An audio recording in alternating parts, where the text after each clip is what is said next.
Сәлем достар, қалдарыңыз қалай? Бүгін бізде тірек қимыл жүйесі, яғни жалпы сүйектерге тоқталып сабақ өтетін боламын.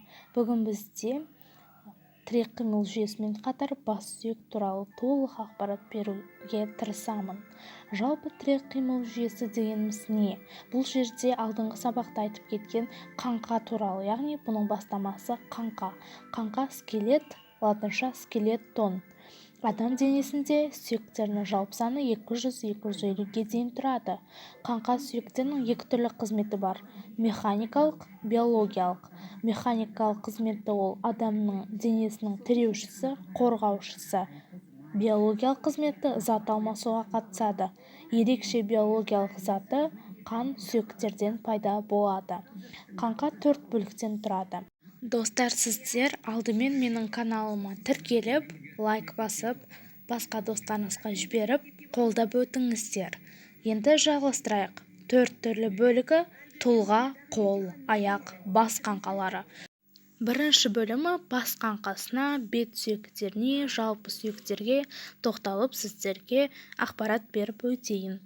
Бас қаңқасы орысша череп, латынша краниум. Бас қаңқасында үлкен ми, көру, есту, тепе-теңдік, иіс сезу мүшелері және ауыз-мұрын қуыстары орналасқан. Бастың қаңқасы үлкен негізгі екі бөлімнен тұрады: ми сауыты, бет сүйектері.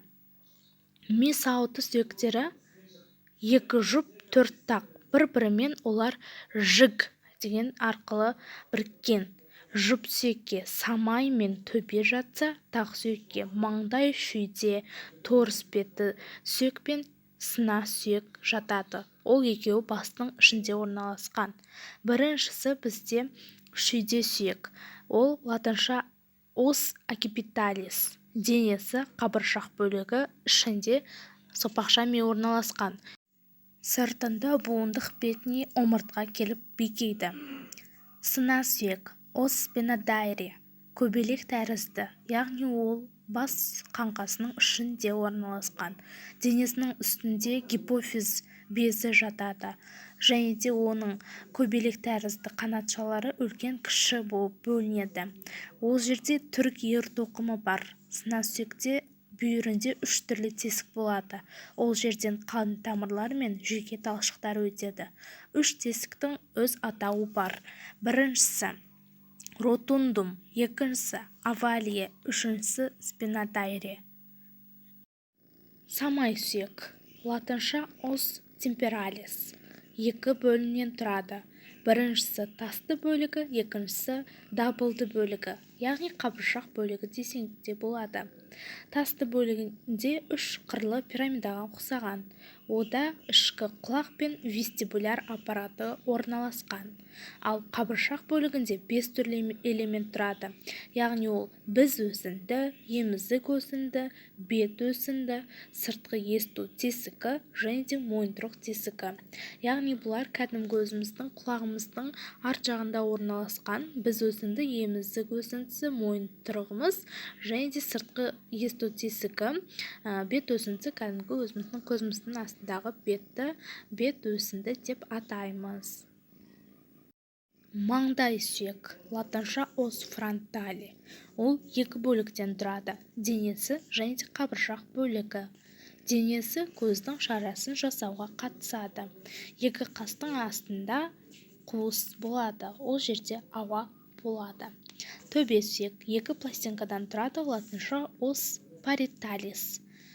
Торша сүйек бір-бірімен перпендикулярлы орналасқан 2 пластиналы іші қуыс тесік пен иіс сезу аксондары өтеді. Осымен бізде бас қаңқасы бітеді. Енді бет сүйектері. Бет сүйектері 6 жұп 3 тақ сүйектен тұрады. Жоғарғы жақ максила, латынша максила. Денесінде 4 түрлі өсіндісі болады. Денесі және 4 түрлі өсіндісі. Біріншісі бет өсінді, мұрын, таңдай, тіс өсінді.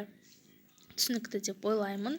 бет сүйегіміз, яғни кәдімгі көзіміздің астындағы бетіміз. Ол латынша зугуматикус. Сіздерге қарапайым тілмен түсіндіру үшін мысалдарды айтып жатырмын. Сіз арнаға тіркелуді ұмытпаңыз. Бет сүйегі зугуматикус адамның бетіне пішін береді. Оның 3 түрлі өсіндісі бар. Самай, яғни құлақтың үсті жағындағы сүйегіміз, көз, жақ өсіндісі. Енді көз жас сүйегі, латынша лакримале.